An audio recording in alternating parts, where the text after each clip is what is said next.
Now, of course, when people get to know you, they'll judge you by more than just how you appear. But physical, outside, inside. Here's what's good advice. Make sure the outside is an excellent reflection of the inside. Interesting phrase written. It says, God looks on the inside, people look on the outside. So you got to take care of both. The inside for God and the outside for people. What's the old phrase? You never have a second chance to make a first impression. So the outside appearance is also valuable as well as inside vigor and vitality. Somebody says, well, people shouldn't judge you by your appearance. Let me give you a clue. They do. Take care of both. Here's another one. I had to work on being late. For the people that are always late, what do they care? They're not there when you get there. It doesn't matter, but if you truly want to make progress, not alienate, right, in the marketplace, here's what's acceptable to everybody. Being on time, right? Not being on time is acceptable probably, to a lot of people, but some, it's going to cost you. Now, the mind must be nourished. It's got to have good food. Food for thought. Bread for the head, we call it. Yes, you need a slice of toast in the morning, right, for your body, but you need a slice of cassette. A slice of cassette you put in the car system and listen. Let something feed your mind. Stand guard at the door of your mind. Don't just listen to anything and everything. Make sure that you're your own best filter of what goes into your mental factory and spins out the fabric of your life and future. Stand guard at the door of your mind. Spend time. Be a selective listener. But you got to have a good diet, a good mental diet. When you walk into a home and walk into the pantry of the kitchen, you take a look what's in there. This family's either going to be healthy or it isn't going to be healthy. And a lot depends on what's in the cupboard. What you bring home, right, from the grocery store that you feast on for the body. Now here's what's important. A proper menu for the mind to make sure that it's got a wide range of nourishment. Because the mind needs the full education. Now, that starts to develop the foundation for what we call a good life, a productive life, a fulfilled life. And we need this mental input. 2 days is a little staggering in terms of sort of a crash program. And you couldn't do it every week, a couple of days every week. It would be too much. But a couple of days to just really concentrate for a while. Hopefully I send you away from here tomorrow a little mind-weary. Right? Of taking all these notes and trying to get it all and trying to think about it while you take notes. I know it's an intense session of a couple of days, but I'm telling you, it's going to be so valuable for me to express it and for you to get it. Because then you just load up your wagon full of stuff here. Mental wagon to take it home and sort it out and decide what's valuable to try today, some that you're going to think about a little bit later, but now at least you've got it. So that you'll have mental food to feast on long after the lights are out and we've left the premises. So, feed the mind, debate, exercise, a continual diet. You can't go too long in between the classes and the schools and the seminars and the sermons and where things are being taught of value. Here's what else is important. You got to go to everything you can afford. Have a good plan, weekly plan, monthly plan to go to a variety of things. And don't miss the chance. Even if you're involved in a certain company and they say, we're going to have a training class. And you say, I've been to one of those. I'm asked, you got to go again and you got to go again. You can't get it all the first time. Here's what the early Christians were taught. Don't neglect the assembly. Why? We got a brand new idea. One is it's being challenged. We need the strength of each other and the exchange of ideas to make this thing grow. And 2,000 years later, it's a very vigorous movement. But they were taught when it started, don't neglect to get, every time they call a meeting, make sure you're there every time they call a meeting. And whatever industry you're in, whatever company you're in, when they call a meeting, make sure you're there. When they call a little training class, make sure you're there. Here's why. Some of them are going to be life-changing. And you don't know which experience is going to be life-changing. You can't pick the one. You just got to go, go, go, go. One is life-changing. You go, go, go, go, go. Another one is life-changing. You go again, you go again, you go again. Another one is life-changing. For the people that were there, somebody that you met, something that you heard, and that one was just perfect. The atmosphere was right, the crowd was right, and everything was right, and you'll never be the same again. And you don't know which one that's going to be. That's why you've got to pursue. Go often have a good plan for the search of knowledge and ideas that can inspire to the best of your potential. So now we've got the physical, we've got the spiritual, we've got the mental parts of personal development. Now let's keep going. When I began planning this program, I looked up the word character in the dictionary. I learned the origin of the word, and then I just sat there for a minute and realized that in this case, the origin of the word just about says it all. So I'm going to tell you where the word character comes from, and I'd hope it has as big an effect on you as it did on me. But first I want to just quickly mention the origins of another word that people often confuse with character, just to clarify the differences. That other word is charisma, and I think that it's often confused with character today. But charisma is really quite different. Charisma is derived from a Greek word meaning an ability to elicit favor in other people. It's a magnetic quality of personality that people respond to as if it were magic. Charisma is almost like a magic wand that confers power over others. But character has a very different origin. Character comes from a Greek word meaning chisel, or the mark left by a chisel. I'm going to repeat that because I think it's very important. Character is derived from the Greek word for chisel. And of course, a chisel is a sharp steel tool used for making a sculpture out of a hard or difficult material like granite or marble. And a chisel is also used for stripping away waste material from an object, stripping away stuff that might get in the way in order to get down to the essential thing, the thing that really matters. You've got to chisel your character out of the raw material of yourself, just like a sculptor has to create a statue. The raw material is always there. Everything that happens to you, good or bad, is an opportunity for building your character. Let me point out another important distinction between character and charisma. You may have noticed it already. In both its definition and its derivation, character doesn't refer to other people.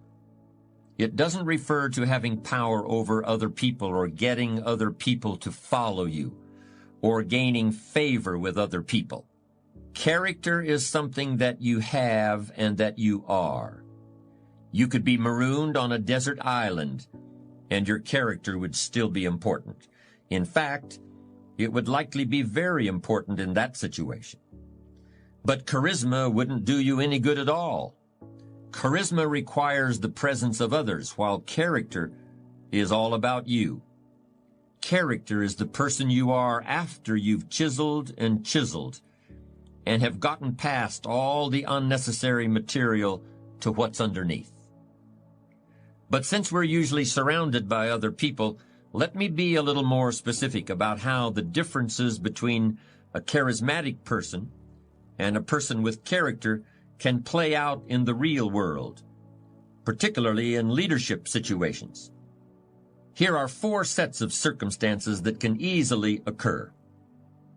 First, a really charismatic person can make people believe there's pie in the sky, or that the sky is going to fall tomorrow, one just as easily as the other.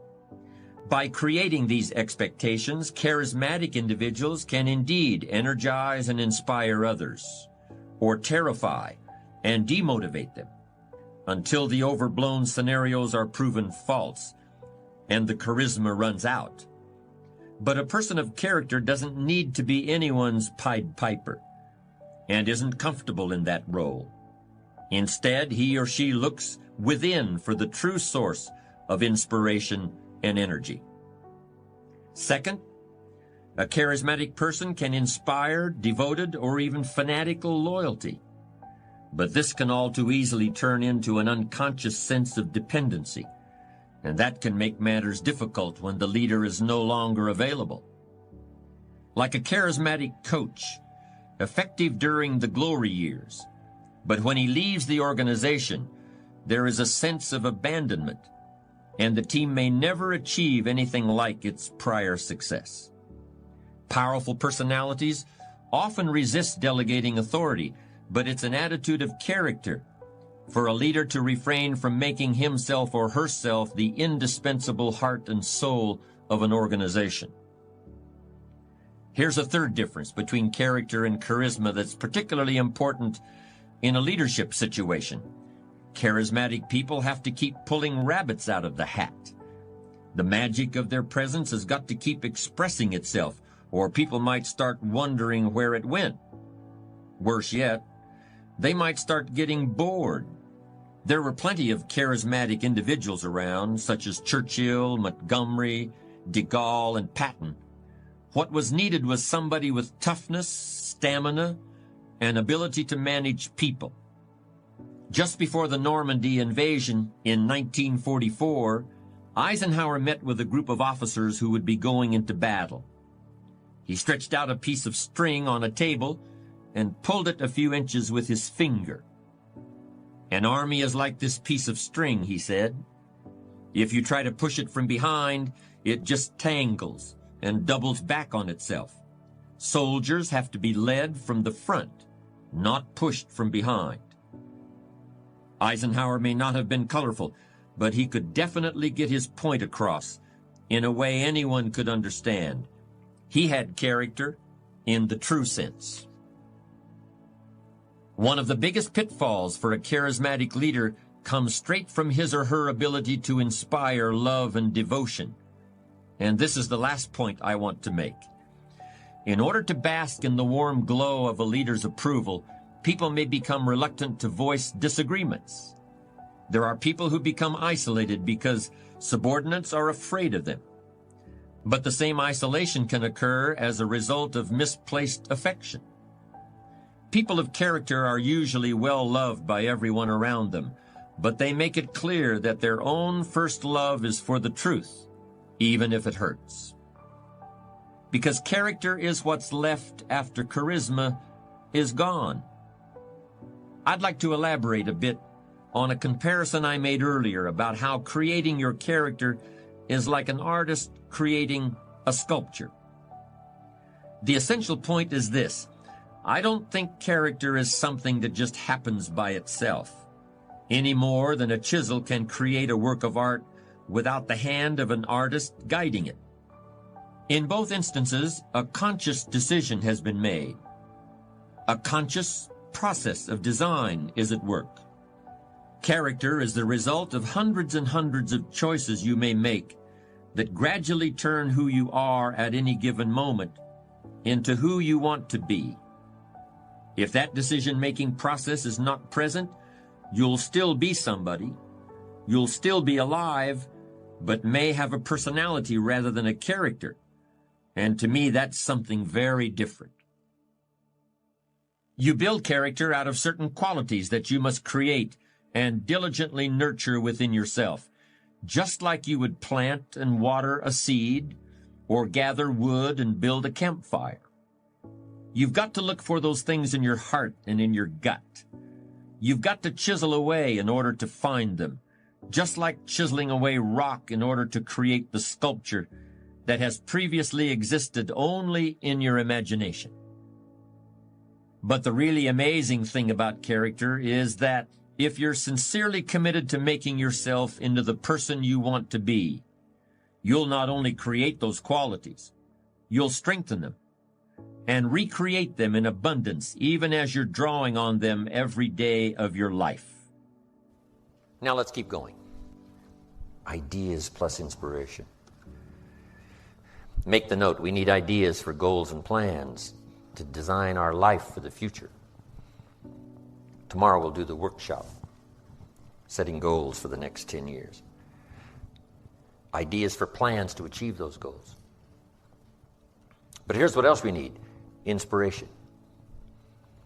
Emotional vitality. Without that, the ideas, won't progress very far.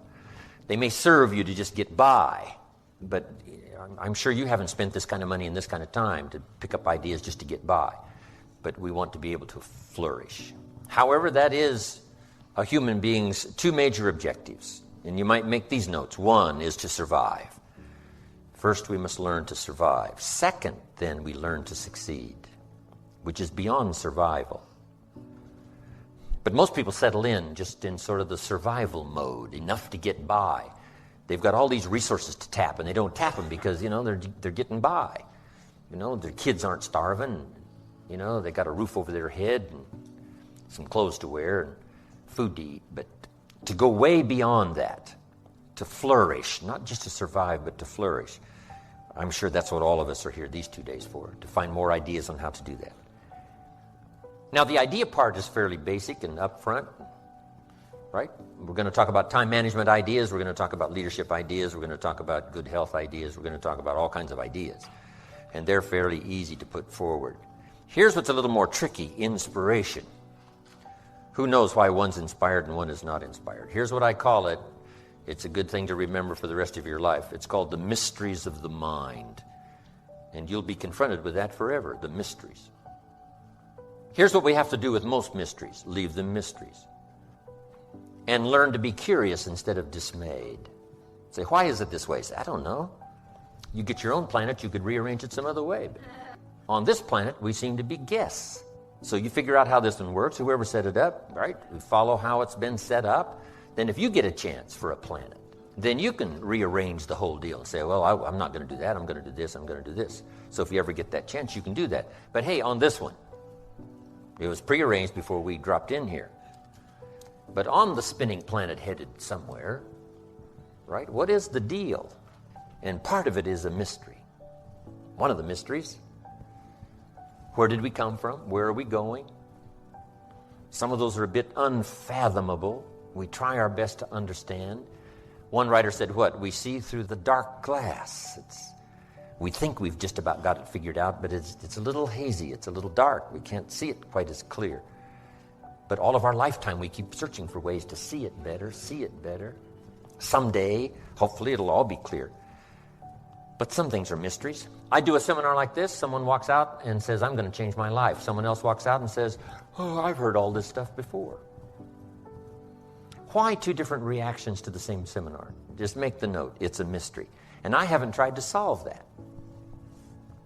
You say, well, I'm going to make everybody walk out and say, I'm going to change my life. See, no, you can't do that. It's going to be however it's going to be. And the key is to be curious and not dismayed. Let the mysteries be mysteries. Interesting story says the day the Christian church was started, a magnificent sermon was preached. And if you read the account of the sermon that was preached the first day the Christian church was started, it was a magnificent sermon. And it was a magnificent occasion.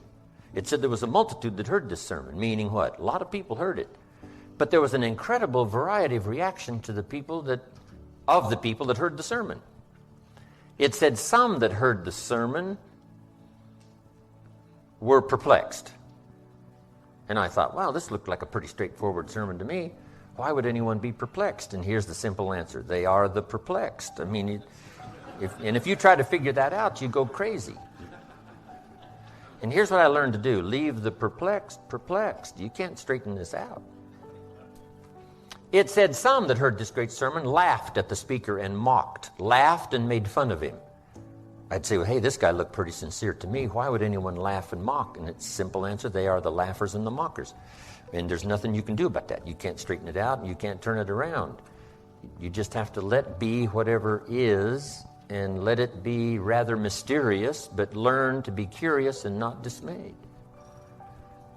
Then it said some that heard this sermon didn't know what was going on. And they're easy to spot. They're usually saying, what's going on, right? They don't know what's going on. Somebody says, well, they should know. Well, your shoulds and shouldn'ts ain't going to affect it. It's like saying the sun should come up in the west. No, you got to leave this stuff alone. Just let the mysteries be mysteries and let what happens. Let that all be. So some were perplexed, some mocked and laughed, some didn't know what was going on. But here's the rest of the story. It said some that heard the sermon believed. And that's who the speaker was looking for, the believers mixed in this whole mysterious array of human reaction to the same presentation. And you've just got to let this whole mixture of reaction be a mixture of reaction. And you can't be dismayed by it. Otherwise, the only cure for it is to get your own planet. Otherwise, there is no cure. Because I used to try to straighten all this stuff out. In the beginning, I used to say, I'll make them successful if it kills me. I almost died. You can't do that. It said some believed. And that's who the speaker was looking for, the believers out of this massive audience of a multitude. Now, here's what was interesting. It said the number that believed was about 3,000. So it was a pretty good first day. So make the note. You can have a good day in spite of the mystery.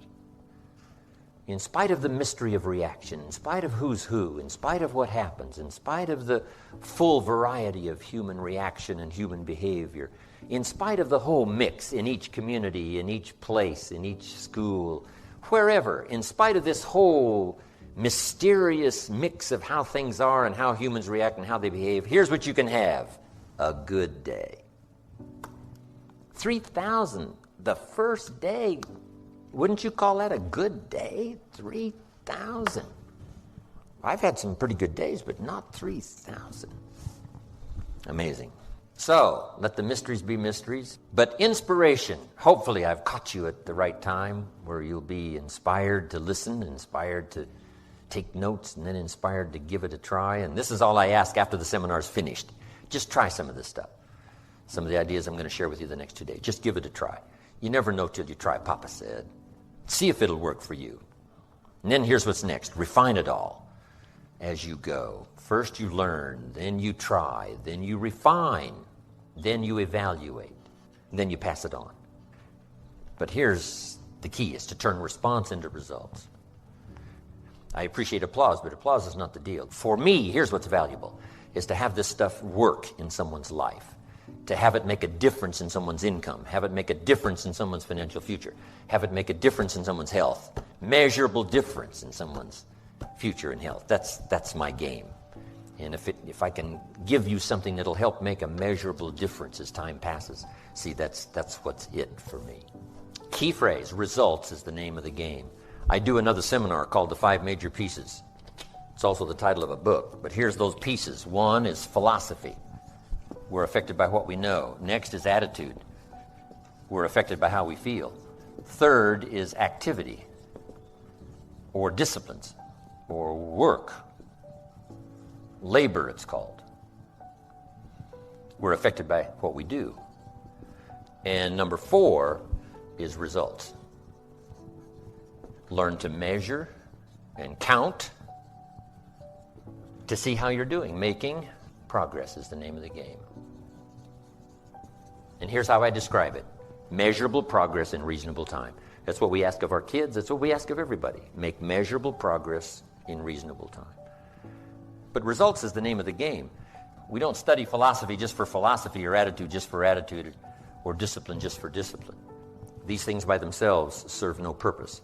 But these 3 items invested in labor, in the work, produces results. Now we measure our results to see how our disciplines are working, how our attitude is working, and how our philosophy is working. And if the results aren't to your liking, there's only 3 places to check: discipline, attitude, philosophy, personal philosophy. It's a pretty simple process. Some people check interest rates. Well, but, that's not where the real problem probably is. Check what you know. You may need more knowledge. Check how you feel. You may need to adjust your attitude.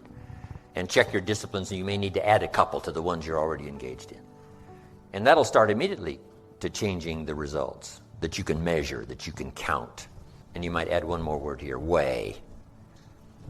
Okay, weigh and count and measure. Because the game is productivity, progress and productivity. Then something we're going to talk about, which was number 5, which is lifestyle. Because here's the ultimate expression of life, and that's to live a good life. Living well is the ultimate expression, not philosophy, not attitude, but living well. Hopefully I'll give you some guidelines that have come my way, translating response to results. Now, just finishing up, make these notes. To get the most out of the 2 days, here's number 1.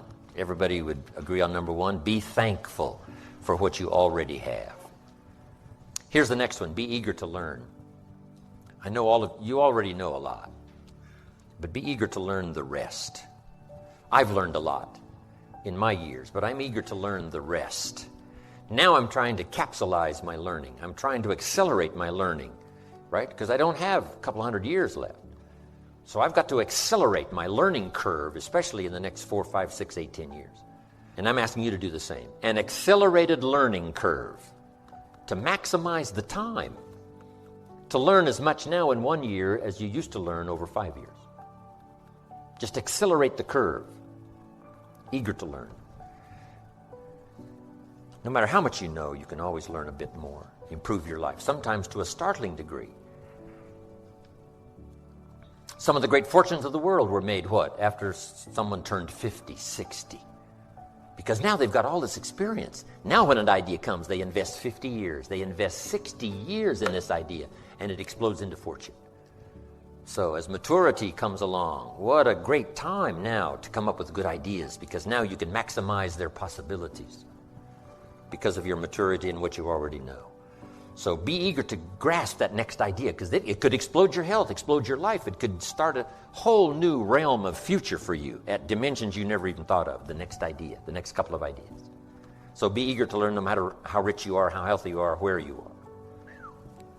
So no matter where you are, be eager for that next idea. Some of you have been teaching like I have for years and years and years, but be ready for the next idea, because it could explode now your teaching career. It could add new dimensions because of where you are and because of your age and because of your maturity and because of whatever.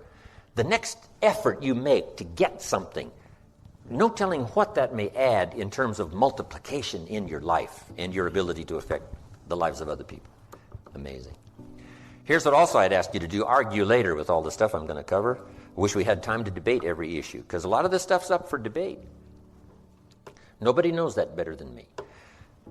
And I've been doing my best all these years to debate, my point of view, as well as to listen from the other point of view. But, I would ask you to argue later, because we don't have time to open up discussion for every point that I'm going to cover in the next 2 days. But here's what's important. Debate all major issues. Some issues are fairly sort of obvious. Say, well, I can see the positive side of that right away. But some need discussion. Now, here's what's valuable, to discuss some things with someone else. Debate back and forth. In Israel, one of the great forms of learning is debate. You walk into the classroom, wow, it sounds like confusion. Or they get a hold of an idea, and one gets on one side, and one takes one position, the other one takes the other position, and one says, this is it, and someone says, no, you're mistaken. Here's what you failed to read. Someone says, well, I didn't know that. And then they advance their point of view and say, no, I think you're wrong here. You haven't done your research. How about this, this, and this? The person says, oh, you're right. I didn't do that research. And this verbal debate back and forth goes on in Israel. An Israeli part of learning is this debate. So here's what's important, is to debate the major life issues.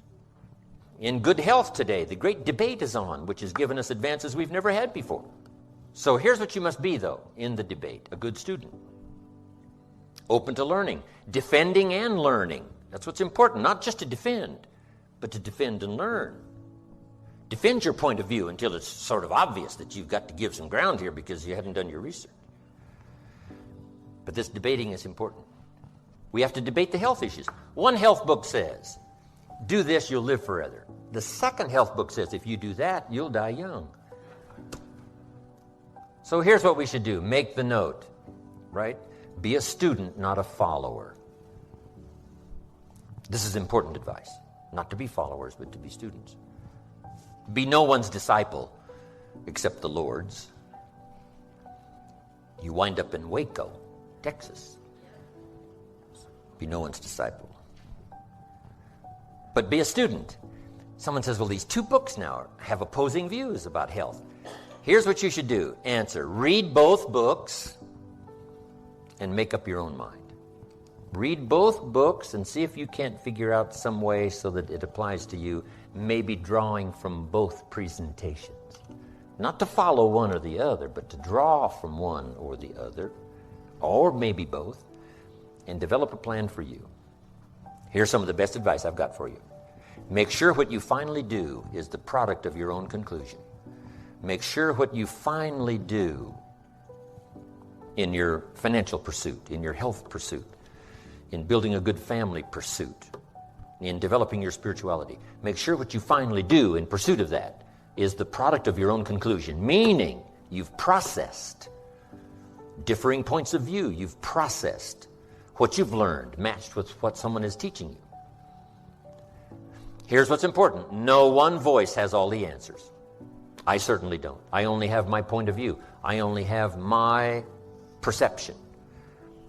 But my perception may be valuable. What if I say to you, did you ever look at this from over here? And you say no. So you walk over here where I am and you take a look and you say, wow, I never saw it from over here before. And maybe that look, from my point of view, is an interesting perception. It may reveal something that from over there, looking at it, you missed it. You missed my point of view. Not that my point of view is the point of view, but it is a point of view.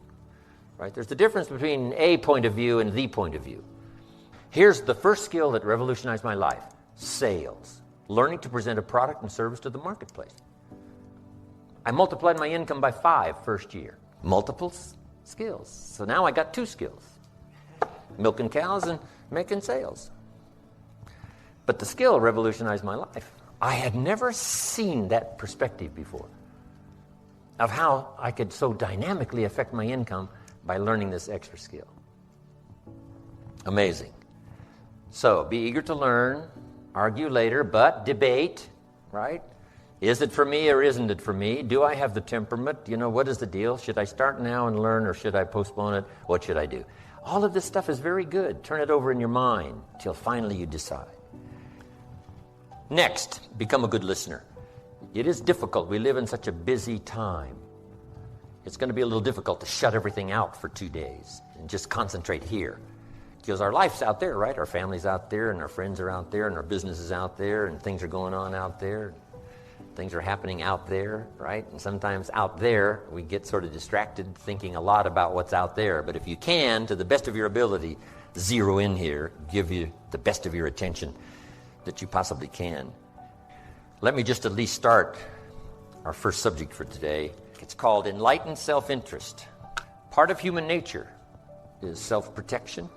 Part of human nature is self-survival, self-development so that we can defend ourselves and explore the possibilities in ourselves. Self-interest. Now here's the big question. Is that okay, self-interest? And here's my best answer. If it's enlightened. If it's enlightened. Otherwise, it turns to selfishness. And here's the unique thing about selfishness. It is not in your best self-interest. We must learn that early. When a little child, grabs something away from another child and is selfish, doesn't want to share it. Say, no, that is not in your best interest. And at first, it doesn't seem like it. At first, it seems like, no, what's in my best interest is what's mine is mine and what's yours is mine, and this whole sort of selfish idea. But this is part of becoming a civilized society, is learning that truly, in the long run, your best interest is served by not being selfish. But here's what we cannot do, deny our own self-interest. But if our self-interest becomes educated, it can be uniquely served so that everyone benefits and no one loses. How could it be possible to work in your own self-interest and still no one else lose? It's very interesting. Let me give you the first idea. The question was asked once, way back. What does it take to be great? What is the key to greatness? And that's a good question for everybody to make a note of. What is the key to greatness?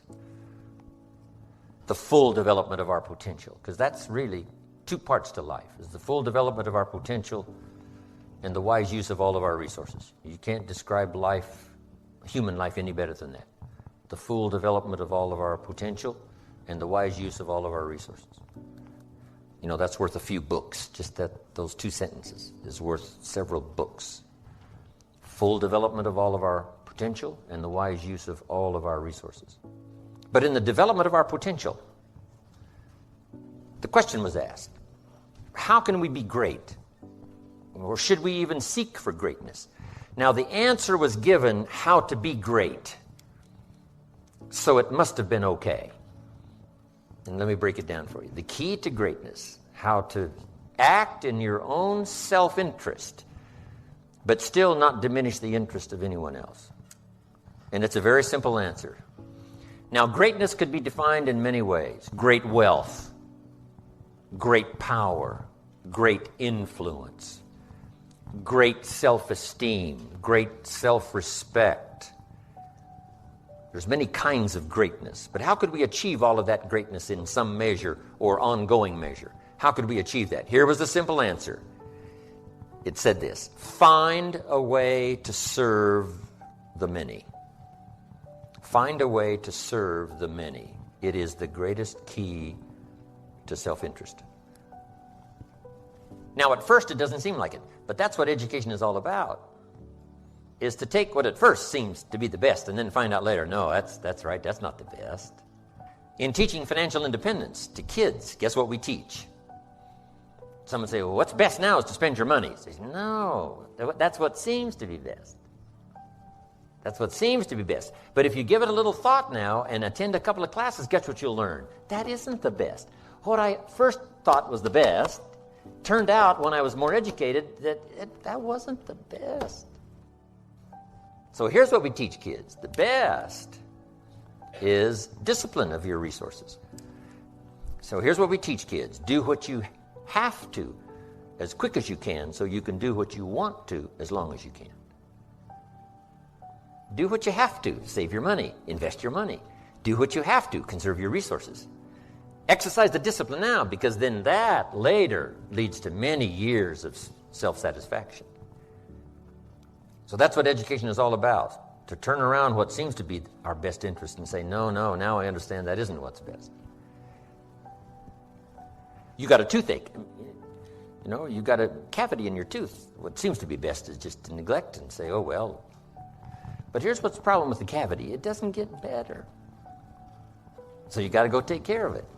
And the dentist says what? You can take care of it now, it only costs this much. Later, it costs this much. So you can pay me now or pay me later. You say, hey, in my own best interest, what? Better to pay up front. Discipline is better up front. Now, so that we can enjoy those later years, to have plenty. So here's what it says. If you wish to be great in all kinds of greatness, have trophies to put on the mantle above the fireplace. If you wish all that kind of greatness, recognition and respect and all of it, here's the key. Find a way to serve. So we might shorten it to read like this. Service to many leads to greatness. Now, at first, that doesn't seem to create personal greatness, serving others. But now, when we become educated, we finally find out, yes, that's true. Service to many leads to greatness. Key phrase. If you wish to be ruler over many, now wishing to be great would seem as a statement of your own self-interest, which is true. But we're talking now about enlightened self-interest. Find a way to serve. Now we come to the next one. If you wish to be ruler over many, nothing wrong with that, to be ruler over many. Here's what it says. Be faithful when the amounts are small. To rule over many, be faithful when you have just a few. Someone says, well, if I had a big organization, I'd really take good care of it. But I've only got 3 or 4. I don't know where they are. See, that's not the key. The key is to really know where the 3 or 4 are. Take exceptionally good care of the 3 or 4. Because if you become faithful, if you become disciplined in giving your best attention and the best you've got to the few, now you begin to qualify now to have the many to preside over. The many will come if you pass the test of the few. Someone says, if I had a fortune, I'd really take good care of it, but I've only got a paycheck. I don't know where it goes. See, that's interesting if we ask you. What about your money? You say, I don't know where it all goes. Well, should we let you run the company? You don't know where it all goes? He says, yeah, my money just gets away from me. Oh, we should let you run the world, right? Say, no. Because if you can't be master over a few pennies, should we give you a fortune? The answer is no way. Let's see what this person does with a paycheck. Then life and opportunity will decide later whether they deserve to double, triple, quadruple their income multiplied by 10. Why multiply it by 10 if you don't do a good job with what it is?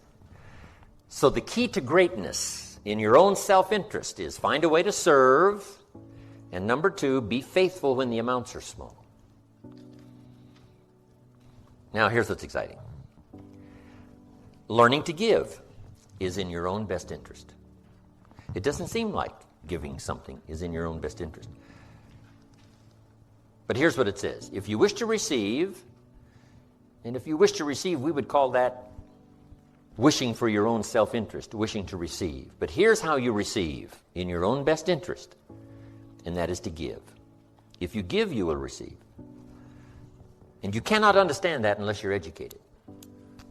From the very earliest moments of being a child, you can't understand that unless you're educated. In fact, here's what it says. It's better to give than to receive. Now, see, at first, that doesn't seem right. At first, but here's what you can get at first. Faked out until you become educated. At first, it seems like it's better to receive than it is to give. And you say, no, you must be educated to understand. It's better to give than it is to receive. Now, here's why. Giving starts the receiving process. Wouldn't that be acting in your own self-interest, is to do something that started the receiving process? And the answer is yes, now I understand. Now I can act in my own self-interest in an enlightened way instead of a destructive way. Next, in your own self-interest, life responds to deserve, not to need. These are some of the most important notes of the 2 days. If you understand this, the rest is probably simple. Life responds to deserve, not to need. Life was not designed to give us what we need. Life was designed to give us what we deserve. Now, not in a moral sense now. This is just in a basic sense. There are certain moral challenges as well, spiritual and moral. But here's what the great law says. It does not say if you need, you will reap. That's not what it says. Someone says, well, I really need to reap. Then you must learn the basic law. And without education...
See, you'll be left behind. Here's what it says. In order to reap, you must plant.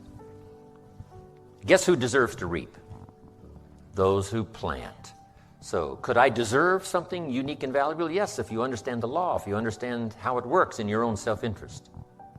We must plant. We must give to the soil. We must turn it loose. We must let it do its work. We must have patience, take care of it. Now we deserve the reaping. If you need, you must plant. Next, if you need to find, in your own self-interest, if you need to find, here's what it says. You must search to find. Finding is reserved for those that search. They're the ones that deserve it. Somebody who says, well, this person really needs to find a good idea, then they must go searching. You must go to the library. You must go to the seminars. You must go to the sermon. You must go to and listen to the lyrics of the song. You must go to where education is being taught. You must go to where good ideas are being shared. Go to, go to. Rarely does a good idea interrupt you. Rarely. Good ideas are like mining for gold. You've got to develop the mental machinery to go look, go sifting, go searching, go looking. And if you search, what? You will find. The promise is there for everyone in their own self-interest. You'll find all you need to find. If you search for it, you'll find everything you need for your health, everything you need for a flourishing lifestyle, everything you need for a good marriage, everything you need to strengthen your friendship, everything you need for economics, you will find if you'll do like you did today. Spend a couple of days searching, taking a look, seeing if someone has some good ideas to share. All things are conditional. God says, I'm an amateur on God, but God says, if you'll move toward me, I will move toward you. It's always conditional. Which could also be translated, God says, you don't move, I don't move. You say, well, that's arbitrary. Well, when you're God, you can set it up that way. Remember, your planet, you can rearrange all this. Change it all. But on this one, here's what's interesting. What you move toward tends to move toward you. If you move toward education, education starts to seek you out. This is one of the unique positive mysteries. Whatever you move toward moves toward you. If you move toward progress, progress seems to want to now embrace you, move toward you. All life seems to wish to reward its benefactor. If you become the benefactor, you'll receive these incredible rewards. If you're the benefactor to the garden, the flowers seem to bloom and say, look at me, look how bright and beautiful I am because you took care of me. I wish to reward you by being beautiful, lovely, spectacular. Your own children, if you become their benefactor, they want to reward you with their progress. I taught my daughters how to swim, right? My daughters would say, and to dive. And my daughters would say, Daddy, watch, watch. Look, watch. Look what you've created here. I mean, you've spent the time with me and, when it didn't go well, now look at me. This is the payoff. Watch me dive. I was their benefactor. Now all life wishes to respond to the benefactor. Those who give their time, give their effort, give their patience, give their ideas, the benefit of their experience. Now, whatever has benefited from that wishes to respond. The crop wishes to grow. The child wishes to show you how much progress they've made. That is so exciting. Okay. Here's the last part on this. In your own self-interest, it's better to pay. Right? It's better to pay than to get it for free. Someone says, I wish I could get it for free. Not really. Because for free doesn't make anything of you.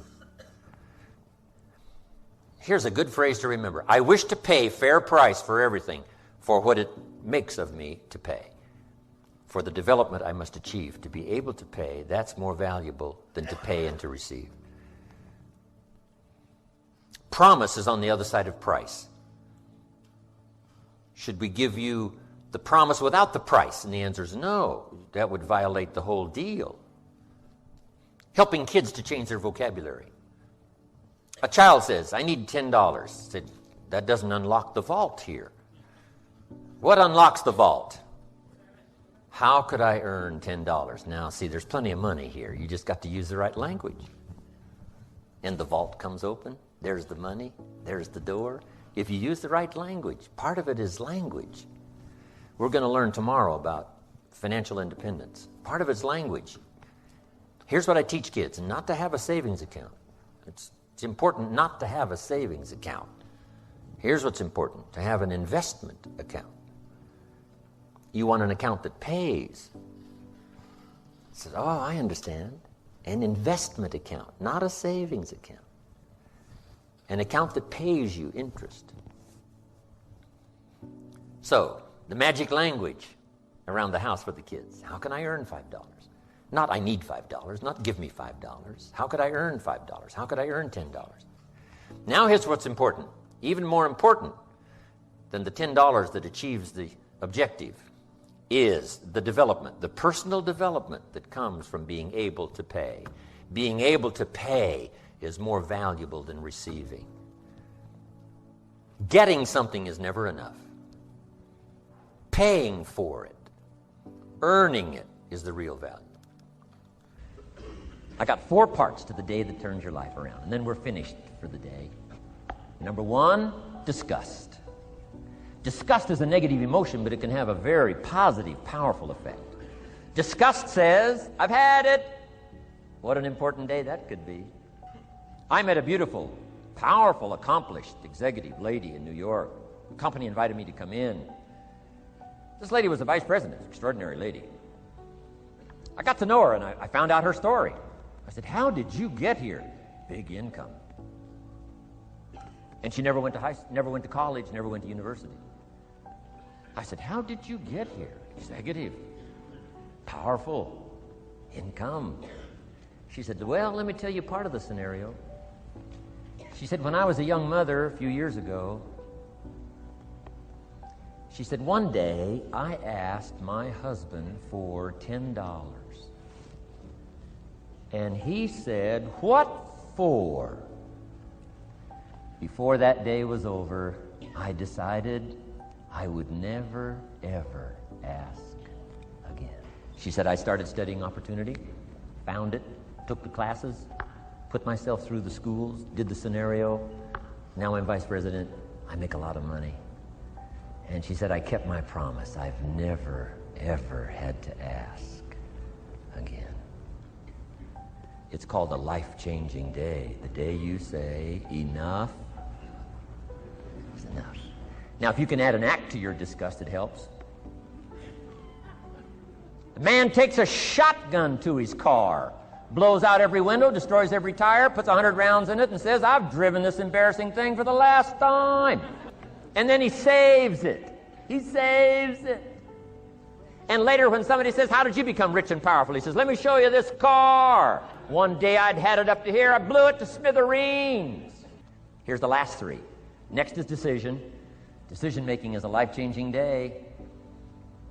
If you went home today and in the next few days cleaned up a list of decisions, it could furnish enough inspiration for the next 5 years, 10 years.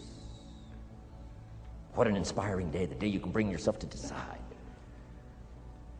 And here's the third one, desire, wanting too bad enough. Who knows the mystery of that? We don't know. But here's something I do know. Sometimes desire waits for a trigger, waits for something to happen. Who knows what the happening may be? A song, the lyrics, a movie, the dialogue, a seminar, a sermon, a book, an experience, confrontation with an enemy, a conversation with a friend who finally levels with you. Whatever the experience it is, it's so valuable. And here's my best advice. Welcome all experiences. You never know which one is going to turn everything on. Don't put up the walls. The same wall that keeps out disappointment keeps out happiness. Take down the walls. Go for the experience. Let it teach you. And here's the last one. Resolve. Resolve says I will. Two of the most powerful words in the language. Best definition of resolve I got from a little junior high girl, Foster City, California. I'm going through some words one day. I got to this one and I asked the kids, who can tell me what resolve means? Some didn't know, some tried. Interesting. The last one was the best. Little girl about 3 rows back, she said, I think I know, Mr. Rohn. I said, what? She said, I think resolve means promising yourself you will never give up. I said, that's the best I've ever heard. She's probably giving seminars somewhere today, right? I mean, that's the best I've heard. I asked the kids, how long should a baby try to learn how to walk? How long would you give your average baby? Any mother in the world would say, you're crazy. My baby is going to keep trying what? Until. What a magic word. I want you to write it down. Until. Promise yourself you'll read the books until your skills change. You'll go to seminars until you get a handle on it. You'll listen to it until it makes sense. You'll go for it until you understand it. You'll practice it until you develop the skill. Never give up until, however long that is. Then you'll discover some of life's best treasures when you pay that